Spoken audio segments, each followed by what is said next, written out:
했을런지 얼마의 비용이 들었냐면 60억이 들었다면 60억. 놀라지도 않으시는군요. 60억. 그리고 이제 아마 올해 봄 정도인지 4월인지 그 롯데 그 높은 빌딩 있잖아요. 거기서도 불꽃놀이를 했는데 한 11분 하는 동안에 40억. 역시 안 놀라시는군요. 사용했다고 합니다. 이제 이 정도 이렇게 큰 규모로 할 수 있는 기술적인 면에서도 대단히 놀랐고요. 또 그다음에 이렇게 큰 비용을 들여서 진행할 수 있다는 그런 면에서도 대단히 사실은 놀라운 일입니다. 우리가 그만큼 성장했다는 얘기죠. 우리나라의 수준이 많이 올라왔다는 얘기입니다. 기술적인 면에서나 재정적인 면에서 크게 성장했다는 하나의 증거가 될 수 있겠습니다. 하지만 여러분, 이런 성장의 이면에는 또 다른 면에서 보면 미성숙한 부분도 이번 행사 때 남아 있었다고 합니다. 다 그런 것은 아니겠지만 일부의 모습이긴 한데, 행사가 끝난 다음에 이제 쓰레기들이 곳곳에 산더미 같이 쌓여 있는 모습들이 있곤 하였습니다. 그래서 어느 이제 그 글을 이제 네티즌들이 이제 글을 다는 것을 봤는데, 그 중에 한 분이 어떤 글을 썼냐면, 이제 이분도 한 6년 전쯤에 이제 소위 말하는 선진국에서 하는 불꽃놀이를 한번 봤다고 합니다. 이제 대단한 규모로 했는데, 불꽃놀이가 끝나고 난 다음에 그렇게 복잡했던 사람들이 싹 빠져나간 이후에 좀 전에 봤던 그런 모습이 아니라 쓰레기가 하나도 없을 정도로 깨끗한 모습이었고, 또 곳곳에 일정한 간격으로 또 쓰레기를 버릴 수 있는 곳도 잘 준비가 되어 있더라. 그런 글을 하면서 역시 선진국의 성숙함은 우리가 좀 배워야 되겠다, 그런 글을 써놓은 것을 봤습니다. 그리고 또 안타깝게도 이번에 이제 불꽃놀이 축제를 하면서 이제 어린이 2명이 사고를 당했다고 합니다. 이제 불꽃놀이 더 잘 보이는 곳에 가려고 하다 보니까 이제 위험한 곳은 통제를 하는데, 통제 구역을 넘어서 환풍구 있는 곳에 아이들이 올라섰다가 그게 그만 이렇게 아마 무게를 견디지 못하고 한 10m 아래로 이렇게 아이들이 추락을 한 겁니다. 그래서 이제 처음에는 이제 위험한 곳이니까 경찰 분들이 오셔서 이제 폴리스 라인을 치고 이렇게 출입을 통제를 했는데, 워낙 사람들이 몰려드니까 또 우리나라 사람들 말 잘 안 듣잖아요. 위험하다 그러면 안 들어가야 되는데, 아이 뭐 그래가 괜찮아. 어른들이 우르르 올라가니까 애들도 따라갔다가 거기 위에 올라섰다가 그만 사고를 당한 겁니다. 그래서 이제 그 성숙한 곳들, 선진국이라고 하는 곳들을 보면 아무래도 이런 면에서 좀 차이가 나죠. 안전 부분에서 신경을 더 많이 씁니다. 그래서 내가 좀 더 편한 것보다는 서로의 안전을 더 신경 쓰는 곳들이 성숙한 시민의식이 있는 곳이고, 또 뭐 선진국, 소위 말하는 선진국의 모습입니다. 여러분 잘 아시죠? 성장과 성숙의 차이. 성장이라고 하는 것은 이제 겉모습, 말하자면 양적으로 이렇게 커 나가는 것이 성장입니다. 키가 컸다, 몸무게가 늘었다, 이런 것들이 성장이고요. 성숙이라고 하는 것은 여러 가지 모습들이 골고루 잘 갖춰서 자라나는 것, 충분히 발육되는 것, 그런 것을 성숙이라고 합니다. 내가 어떤 일에 있어서 잘 익숙하거나 잘하는 것도 성숙했다라는 표현을 사용하고요. 또 때로는 뭔가가 무르익었다, 충분히 잘 익었다라는 곳에서도 성숙이라고 하는 표현을 사용하기도 합니다. 그래서 우리나라가 아주 값비싼 불꽃놀이를 할 만큼의 성장을 이루기는 하였지만, 그러나 아직 한 부분에 있어서는 좀 모든 것을 두루두루 갖추어서 성숙해야 하는 그런 부분, 그런 과제는 조금 남아있는 것 같습니다. 자, 여러분, 그런데 문제가 있습니다. 문제는 뭐냐면 성장과 성숙, 이제 이런 차이들을 알겠는데, 보통 사람들이 성장에는 관심을 많이 갖지만 성숙에는 그 관심을 덜 갖는다는 것이 문제입니다. 왜 그런가 하니, 성장이라고 하는 것은 눈에 잘 보입니다. 키가 얼마만큼 컸다, 또 몸무게가 얼마만큼 늘었다, 그런 것들은 쉽게 보이기 때문에 뭐 이렇게 평가하기도 쉽고 금방 알아보니까는 그렇게 하는 쪽으로 잘 가기는 쉽습니다. 그러나 성숙이라고 하는 것은 내면적인 요소들이 더 많기 때문에 겉으로 표가 잘 안 나요. 표가 잘 안 나다 보니까는 관심을 덜 가지게 되는 경향이 있는 것입니다. 교회에서도 마찬가지입니다. 여러분, 교회에서도 성장에 좀 많이 치우치는 그런 경향들이 없지 않아 있습니다. 그래서 눈에 보이는 교회 성장, 사람들이 많이 모이고 건물이 커지고 하는 성장에는 관심을 많이 갖지만 쉽게 드러나지 않는 어떤 성도들의 영적인 성숙에는 관심을 덜 가지는 경향들이 있습니다. 그러다 보니까 양적인 성장은 이루었는데 내적인 성숙은 부족하다는 평가를 받기도 합니다. 근데 여러분, 우리가 성장을 한참 해 나갈 때는 그냥 성장하나 보다라고 했는데 이게 어느 정도 궤도에 오르고 나면 성숙하지 못한 성장이 오히려 성장을 방해합니다. 여러분, 어떤 의미인지 아시겠습니까? 성숙하지 못한 성장은 오히려 성장을 방해하는 요인으로 작용을 합니다. 이제 요즘에 여러 학자들이, 교회 성장학 학자들이 이 얘기를 하는 것이 그렇습니다. 이런 입장들이 참 많습니다. 요즘에 이제 교회가 전도가 잘 안 된다고 하지 않습니까? 교회가 부흥이 안 된다, 전도가 안 된다 그러는데 그 원인 중에 중요한 부분이 바로 교회가 성숙하지 못해서 그렇다. 그렇게 원인을 찾는 분들이 많습니다. 그래서 교회들은 성장은 많이 했지만 성숙을 하지 못하게 되면 불신자들의 기대치에 못 미친다는 겁니다. 좀 웃긴 얘기이기도 한데 그렇습니다. 불신자들이 교회를 향해서 기대하는 게 있다는 얘기입니다. 어떤 기대를 하냐면 본인들은 막 살면서 자기들 막 죄 짓고 막 살면서 교회 다니는 사람들 혹은 교회를 향해서는 좀 뭔가 잘해주기를, 높은 도덕적인 어떤 수준을 가져주기를 기대한다는 거죠. 그런데 가만히 보니까 어떻습니까? 뭐 교회 다니는 사람이나 안 다니는 사람이나 고만고만하면 뭐 교회 다니나 안 다니나 똑같네, 교회 가볼 필요도 없겠네, 그러면서 교회에 대한 마음들이 낮아진다는 얘기죠. 그래서 오히려 교회 전도에 방해가 된다, 마이너스가 된다라는 그런 진단을 하는 분들이 많습니다. 물론 여러분, 우리가 신앙생활 하는 것이 뭐 윤리적인 목적 때문에 신앙생활 하는 건 아니죠. 그렇지만 불신자들이 볼 때 이런 측면이 있구나라고 하는 것은 우리가 유심히 보아야 합니다. 그래서 여러분, 오늘 예배하는 여러분 모두는 정말 신앙적인 성숙, 영적인 성숙에 대해서 더 깊은 관심을 가지는 여러분 모두가 되시기를 부탁드립니다. 그래서 여러분, 우리가 신앙생활 뭐 20년, 30년 하고 또 직분도 받고 봉사를 한다고 해서 그게 자연스럽게 성숙을 보장하는 것은 아닙니다. 신앙생활 100년 하여도 성숙하지 못할 수도 있다는 얘기입니다. 그래서 우리가 중요한 건 뭐냐면 성숙을 해야 되겠구나, 성숙해야 하는구나, 성장만으로 부족하구나 하는 성숙에 대한 관심을 가지고 기도하는 것이 필요합니다. 그래서 오늘 말씀을 통해서 정말 영적 성숙한 신앙이라는 것이 무엇인지, 이것이 어떻게 왜 우리의 신앙에 튼튼한 기초가 되는지를 말씀을 통해서 한번 살펴보는 시간 될 수 있기를 바랍니다. 먼저 여러분, 성숙한 신앙인은 우리 성도에게 주어지는 나에게 자유가 주어졌지만 이것을 나를 위해서 사용하는 것이 아니라 다른 사람을 섬기는 데 사용하는 사람이 성숙한 신앙, 그리고 성숙한 신앙인입니다. 자, 여러분, 중요한 전제 조건이 있죠? 나에게 자유가 주어졌지만, 나에게 자유가 있지만 그것을 나를 위해서 사용하지 않는다는 겁니다. 자, 하나님은 저와 여러분들을 자유롭게 하셨습니다. 믿으십니까? 무엇으로부터 자유롭게 하셨습니까? 죄로부터, 그리고 율법으로부터 자유롭게 하셨습니다. 자, 하나님의 의를 얻기 위해서 우리가 어떤 율법적인 조건들을 충족시켜야 하는 것은 아니라는 얘기입니다. 하지 않아도 된다는 겁니다. 왜냐하면 예수님께서 우리의 의를 이루셨기 때문입니다. 믿으십니까? 그런데 여러분, 뭔가 좀 불안합니다. 뭐 안 해도 돼 이렇게 말을 하니까 좀 불안합니다. 그래서 사람들은 뭔가 해야 할 것 같습니다. 뭔가 해야만 할 것 같은 느낌이 자꾸 듭니다. 오늘 우리가 읽은 말씀 갈라디아서 말씀인데요, 갈라디아 교인들이 그랬습니다. 분명히 예수 그리스도를 통해서 자유함을 얻었는데 뭔가 해야 될 것 같습니다.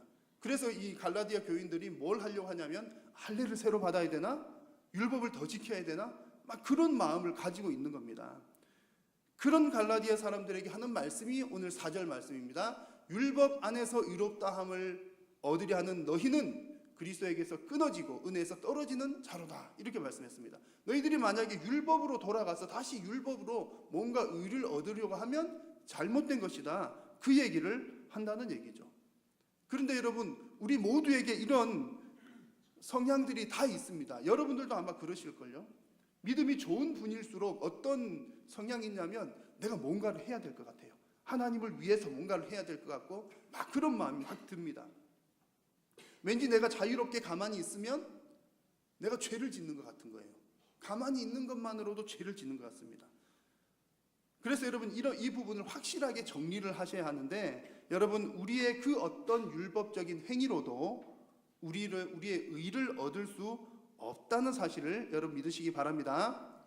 믿으십니까? 그래서 우리는 율법으로부터 자유로운 겁니다. 자, 그런데 여기까지는 누구에 관한 얘기냐면 그냥 일반적인 성도에 관한 이야기입니다. 일반적인 신앙인의 모습이 그렇습니다.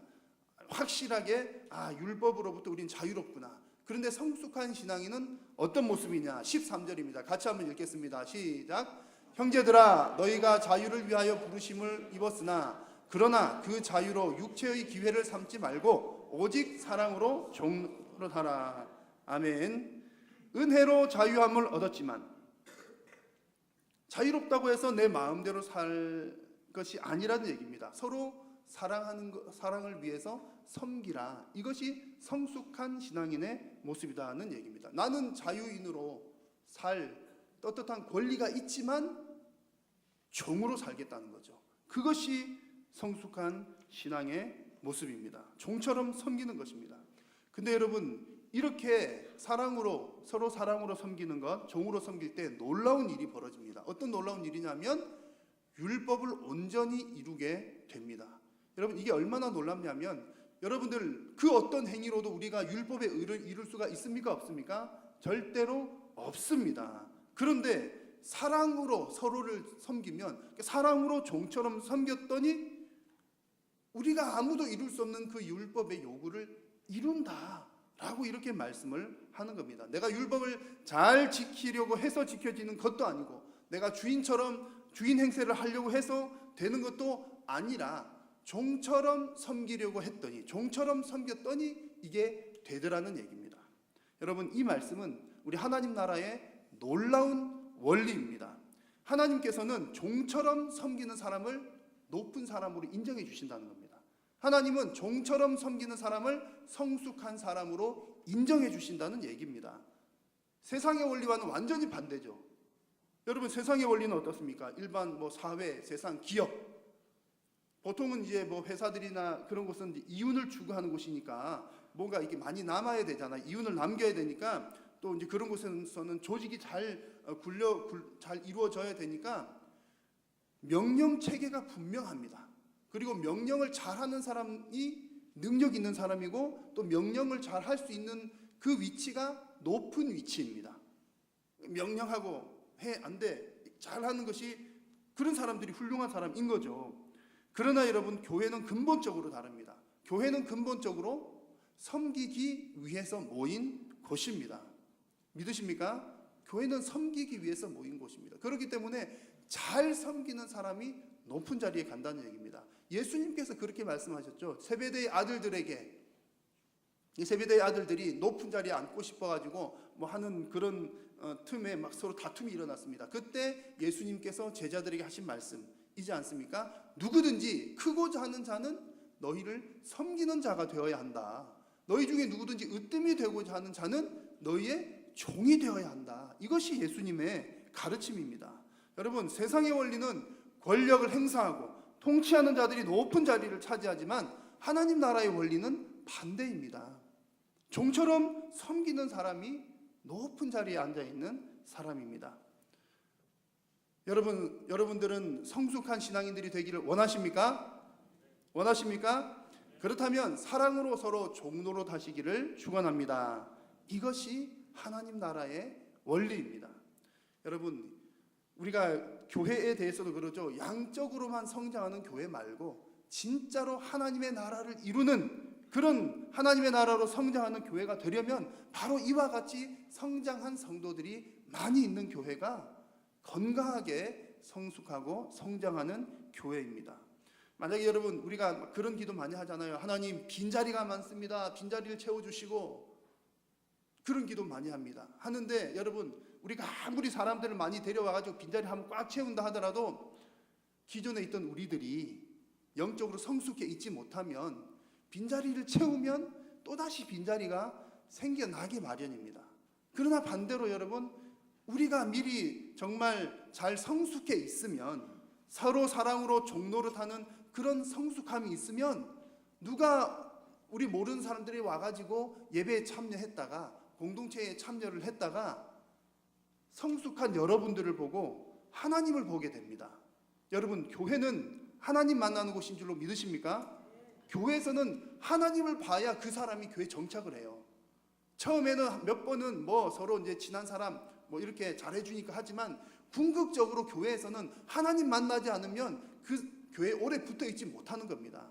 근데 여러분, 사람들이 하나님을 어떻게 봅니까? 어떻게 하나님 만납니까? 하나님 눈에 보이지도 않는데요. 여러분, 성도를 통해서 하나님을 보게 되는 줄로 믿습니다. 서로 사랑으로 종노릇하는 그 분을 통해서 우리는 하나님을 보게 되는 것입니다. 여러분 한 분 한 분이 바로 그 성숙한 신앙인들 다 되시기를 축복합니다. 여러분을 통해서 새로운 누군가가 여러분을 통해서 하나님을 보게 되는 은혜가 있기를 축원합니다. 자, 이제 두 번째로 이제 성숙한 신앙의 이제 좀 구체적인 모습인데요. 성숙한 신앙이라고 하는 것은 육체의 일을 버리는 것이 성숙한 신앙입니다. 그런데 여기서 중요한 것이 하나 있습니다. 내가 뭔가 육체적인 일을 버리는 것. 여러분 느낌이 오시죠? 뭐 신앙 영적으로 성숙했다는 것은 뭔가 세상적이고 육적인 것을 멀리하는 사람이 성숙한 사람인 것은 분명합니다. 그런데 여기서 중요한 것은 내가 육체적인 일들을 버리는 것을 내 능력으로 하는 것이 아니라는 얘기입니다. 성령님의 도우심으로 이 일들이 가능하다는 얘기죠. 왜냐하면 육체와 성령이 하는 일은 서로 물과 기름처럼 다르기 때문에 그렇습니다. 17절에 그 내용이 나오죠. 육체의 소욕은 성령을 거스르고 성령은 육체를 거스른다 그랬습니다. 육체가 하는 일을 따라가면 성령님과 멀어지게 되고 성령님을 따라가게 되면 육체가 하는 일과 멀어지게 된다는 얘기입니다. 자, 그러면 오늘 성경에 보니까 그 이야기가 나옵니다. 육체의 일들은 무엇인가에 대해서 쭉 나옵니다. 19절 앞부분에 보니까 육체의 일은 분명하니 이렇게 말씀했습니다. 뭐 육체의 일이라고 하는 게 복잡한 것 아니다, 너무나 명확하다라고 하는 얘기입니다. 그러면서 하는 얘기가 육체의 일들은 다음과 같습니다 하면서 쭉 나오는 것이 그렇죠. 먼저는 음행과 더러움과 호색과 이런 것들, 성적인 부분이죠. 성적인 죄를 짓는 것들은 다 육체의 일들입니다. 그리고 신앙적인 면에서 우상 숭배와 주술과 이런 것들도 다 육체의 일에 속합니다. 인간 관계에서도 육체에 속하는 일들이 많습니다.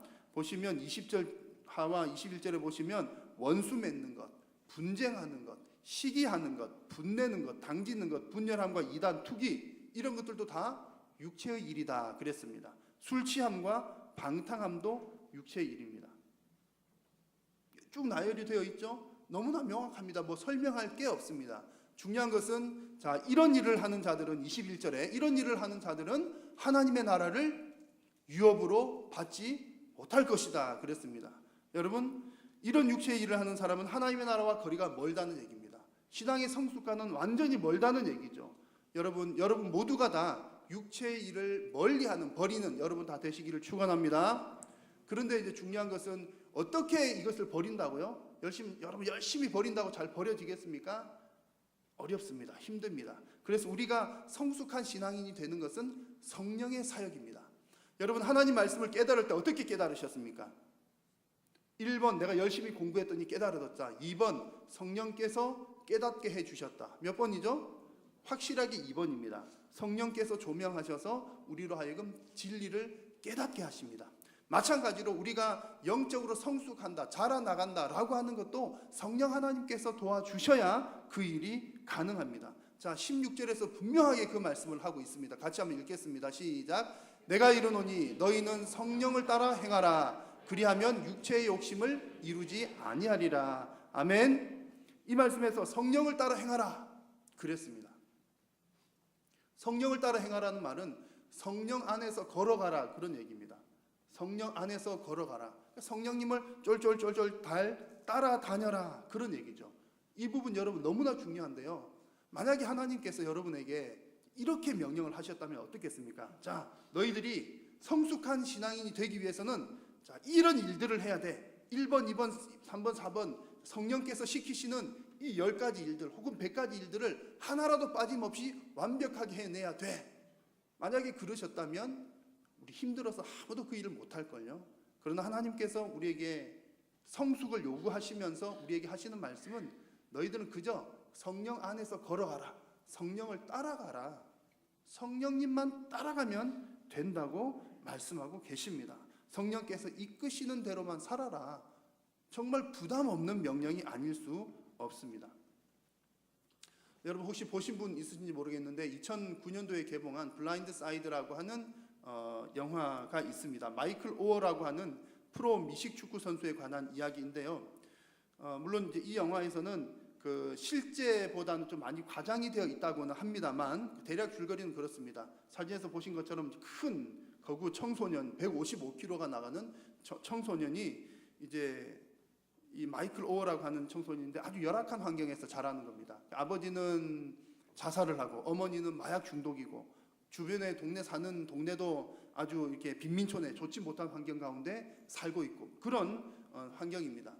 그러던 중에 이제 방황도 하고 학교에 적응도 잘 못하고 또 이렇게 나라에서 이렇게 정해주는 보호 가정 해줘도 거기도 잘 적응 못하고 막 그러던 중에 숀과 리엔이라고 하는 이 부부를 만나게 됩니다. 그래서 이 가정에서 이 가족들의 도움을 통해서 고등학교도 졸업하게 되고 이제 운동을 원래 좀 잘해가지고 했었는데 미식 축구를 통해서 대학도 자기가 골라서 가게 되고 나중에 프로에 활동을 하게 되고 그렇게 잘 진행이 되었던 겁니다. 최근에는 아마 무슨 사고가 있었던 것 같아요. 그래가지고 다시 이제 재기를 한다는 그런 기사를 본 적이 있는데요. 또 중요한 것은 이 이제 마이클 오어라고 하는 이 친구는 좋은 만남과 또 그 가정을 잘 따라갔더니 그 길들이 괜찮게 잘 열렸어요. 그런데 같은 빈민촌에 있던 친구들은 대부분은 조직 폭력 싸움에 휘말려 가지고 살해를 당하거나 또 아니면 또 다른 어떤 어려움들을 당하거나 하는 그런 일들이 많이 있었다고 합니다.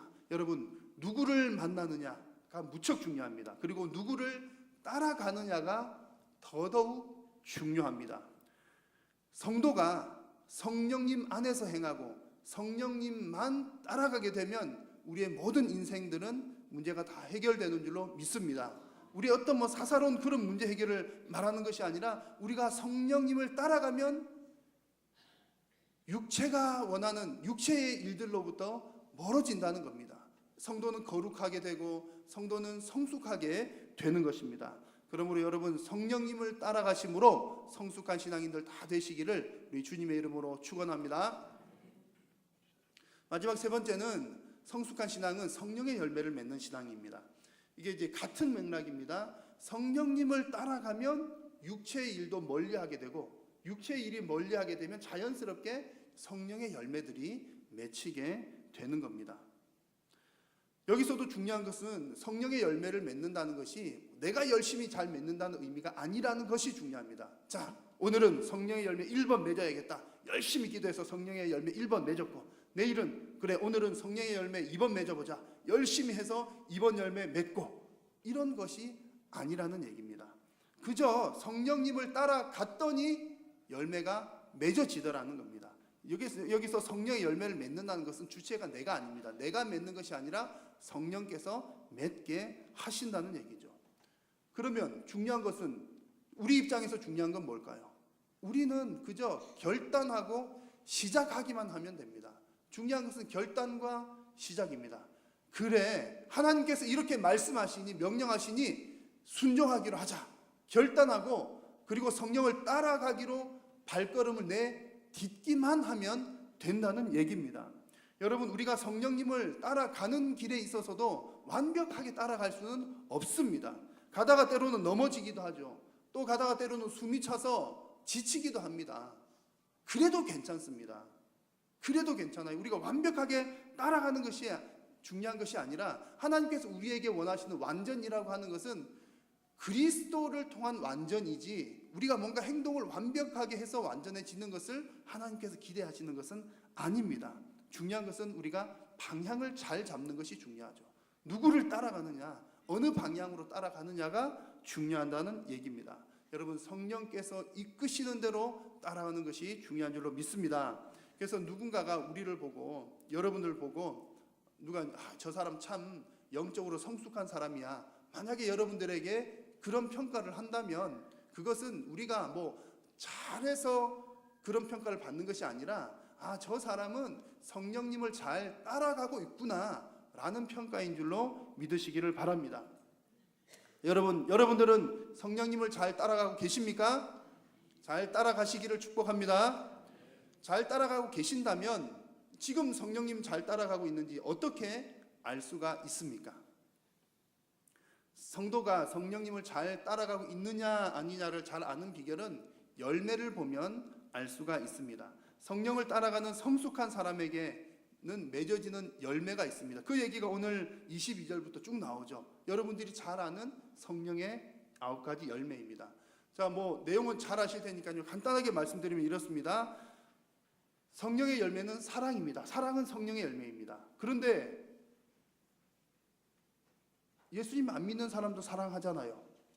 그런데 여기서 말하는 사랑은 조건 없는 사랑을 말합니다. 조건 있는 사랑은 누구나가 다 하죠. 나를 사랑해 주는 사람을 나도 사랑한다. 이것은 누구나가 다 하는 일입니다. 그러나 조건 없는 사랑은 성령의 열매입니다. 그리고 희락, 기쁨도 육체적인 기쁨을 말하는 것이 아니라 예수 그리스도를 통한 구원의 기쁨, 이 구원의 기쁨은 성령의 열매입니다. 화평, 환경에 의해서 내가 평화를 누리는 것이 아니라 오직 예수님으로 인해서 진정한 평화를 누린다면 그것은 곧 성령의 열매입니다. 자, 오래 참음, 심지어 원수들 앞에서까지도 오래 참을 수 있는 것이 성령의 열매입니다. 자비, 죄인들까지도 구원하신 그 예수님의 무한한 친절의 성품이 바로 자비입니다. 양선, 타락한 본성을 가진 인간이 본래는 타락한 인간인데 착한 무엇을 가졌다는 것은 성령님의 열매입니다. 그리고 충성이라고 하는 것은 신실함, 믿을만하다라고 하는 의미이고요. 온유라고 하는 것은 나에게 해를 끼치는 사람에 대해서도 내가 보복하지 않고 참는 것을 온유라고 합니다. 그리고 절제는 자기 자신의 생활에 관한 것인데 특별히 성적인 부분에 있어서 육체적인 소욕들을 절제하는 것을 일컫는 말이 바로 절제입니다.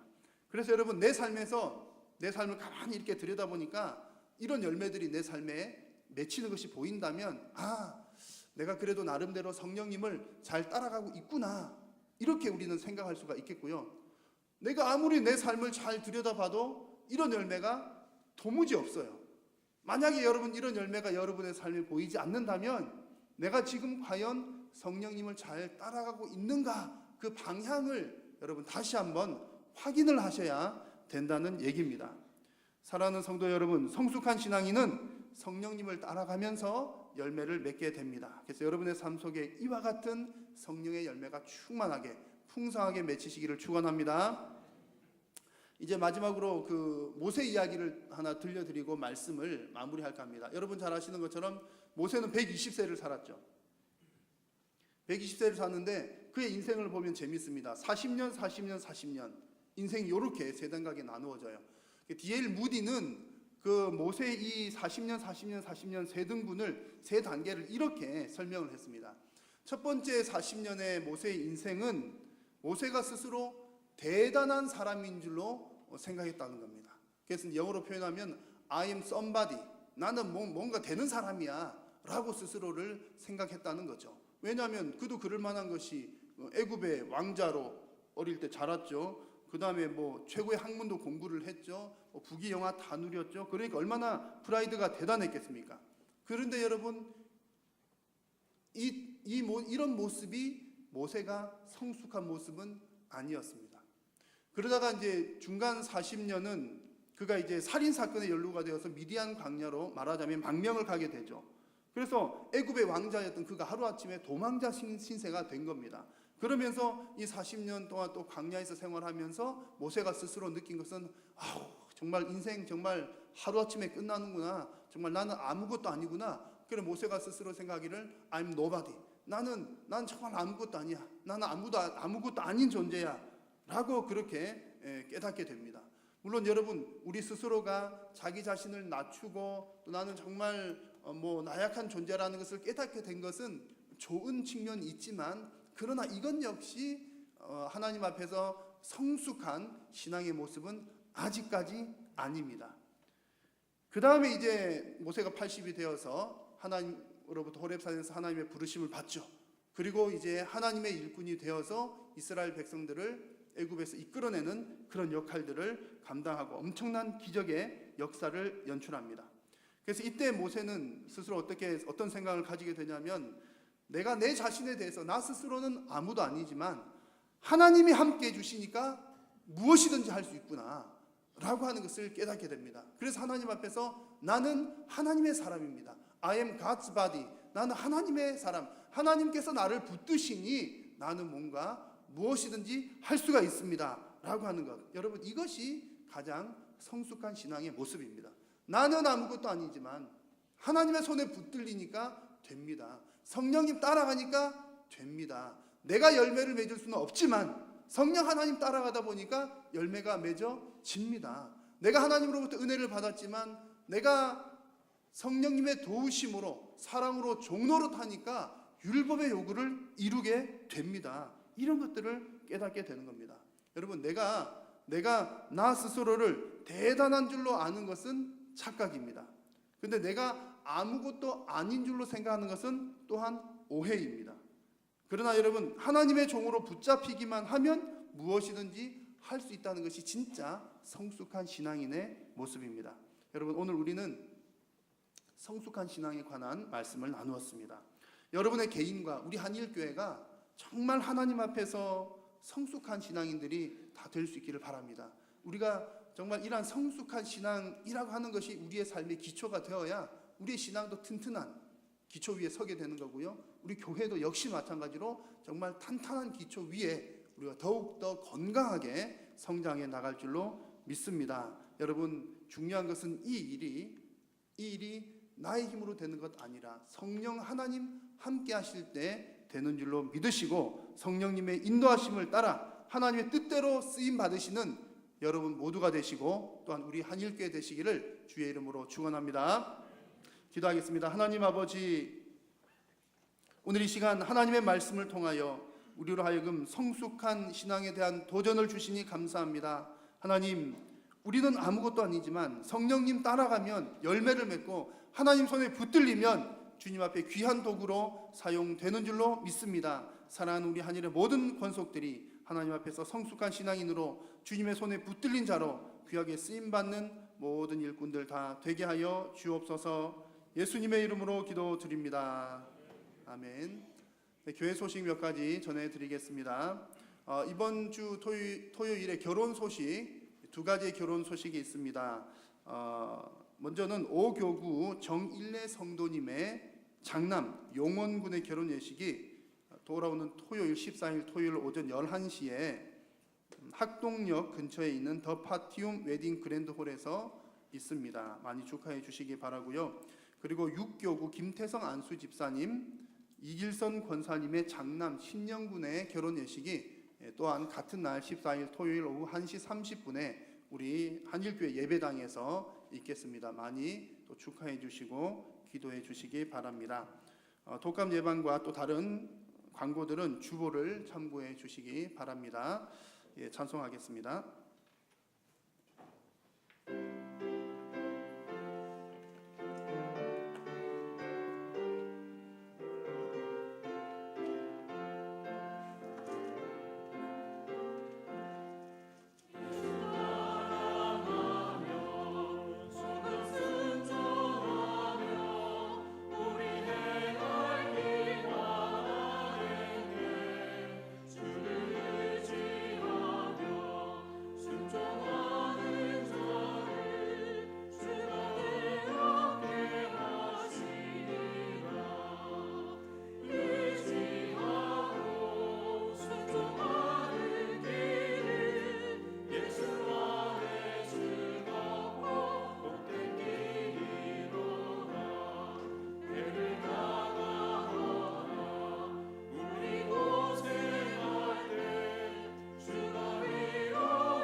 하나님 아버지 감사합니다. 오늘 이 시간 살아계신 하나님 앞에 귀한 예배로 나오면서 주님께로부터 받은 은혜에 감사하며 10의 1조로 여러 가지의 감사의 제목들로 또한 건축과 선교와 장학으로 기타 여러 가지 제목들로 주님 앞에 귀한 예물을 올려드립니다.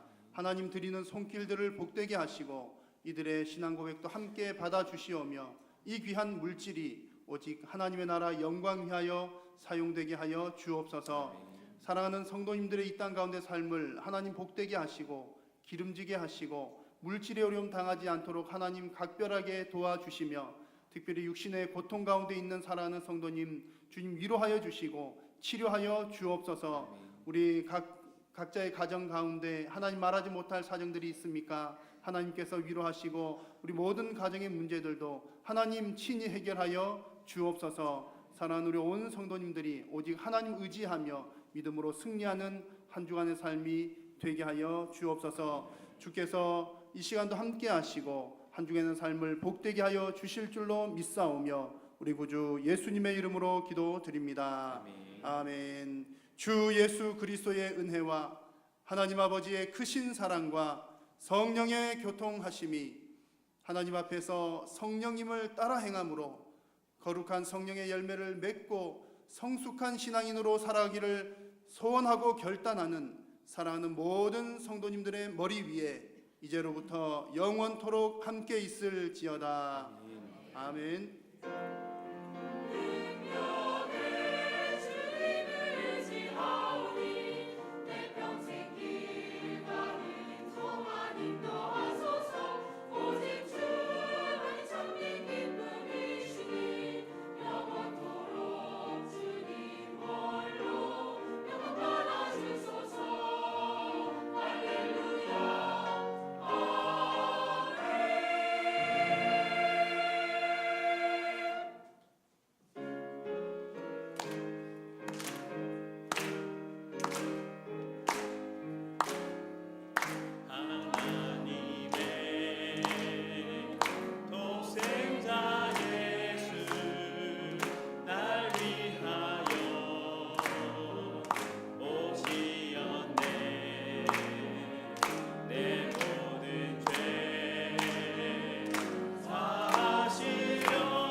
예배를 마쳤습니다. 한 주간도 주 안에서 평안하시길 바랍니다.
생일을 제가 다 파악했었는데 커뮤니케이션이 잘 안 됐어요. 그래서 놓친 부분이 있기